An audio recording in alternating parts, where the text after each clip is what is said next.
and I'm so happy to be here to be sharing these moments with you.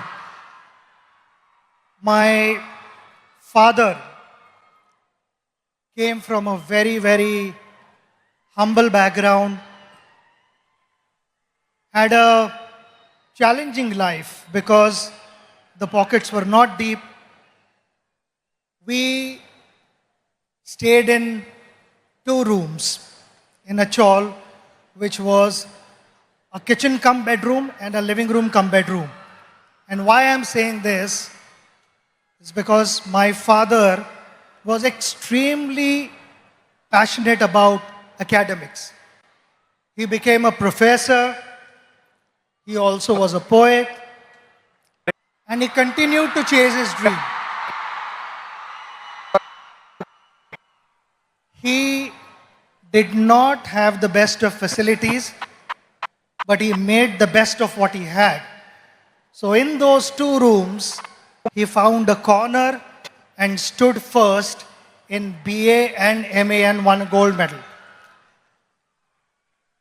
When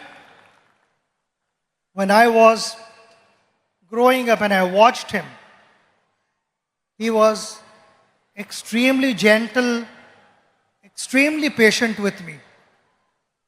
So whatever mistakes I made as a child, I was convinced. He explained to me and I got convinced. It was never that he tried to correct me forcibly. And that created a huge positive impact on me. I learned so many things from him. He was extremely patient. And why I say this? Because when I started playing for India, I bought my own car. I used to love to listen to good music. And most of the times it used to be loud music in the car while I was driving. And my father would be seated next to me reading his book. Never once did he tell me, reduce the volume, I want to read the book. He was focused and the outside noise did not matter to him. And that's something that I learned from him. Being a good person, it's a practice that every morning you wake up and you remind yourself that you are going to behave in a particular way, which is, I feel, kind of conveys how your parents have brought you up. And that is something which I will always carry for the rest of my life because that's the impression my father left with me. Awesome, sir. Sachin sir, in both academics and sports, students today face immense pressure to perform. From your experience, how do you deal with this pressure? Pressure is on everyone at every level. You meet any individual in this room, we will have pressure. There are 2 types of pressures. One is external and one is internal pressure. External pressure is all about what the world is saying about you. I think in today's world, when social media is so active, people want to know what is being said about myself. Generally, every individual is bothered about that. When I went out to bat, you have to learn how to use that to your advantage. When I went out to bat, I used to get reception like this, which was fantastic. Sometimes it was overwhelming. Sometimes I felt I was not in the frame of mind to start my innings. I just needed that break. I needed the crowd to settle down a bit.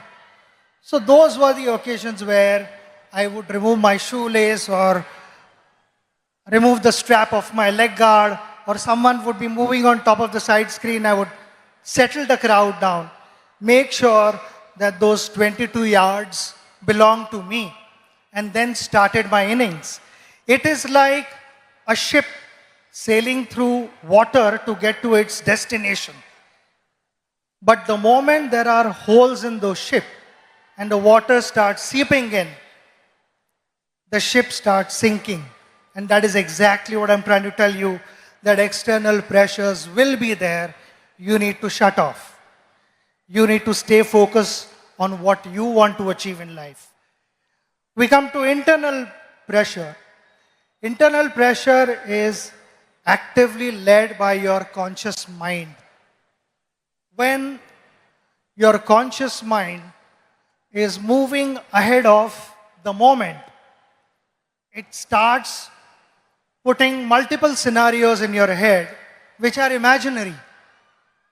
Failure, consequences, disappointments, and all these things, they kind of freeze you.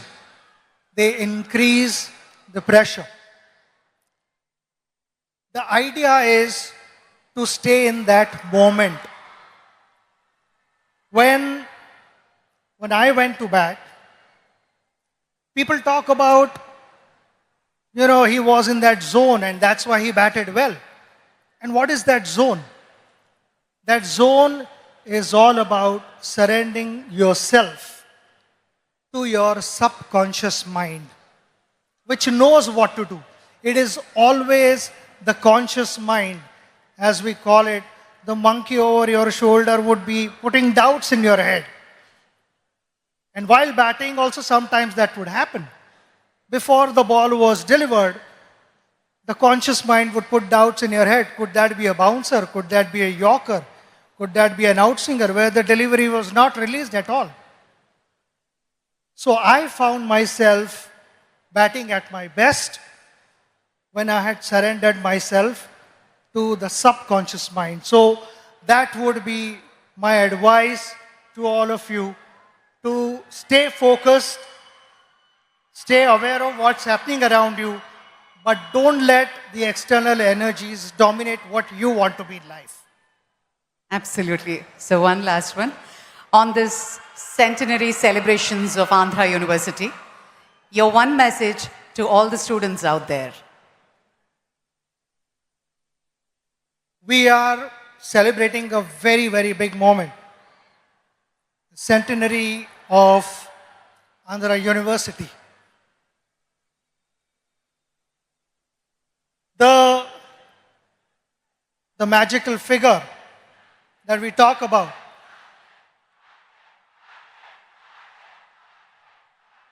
happened with the contribution of many.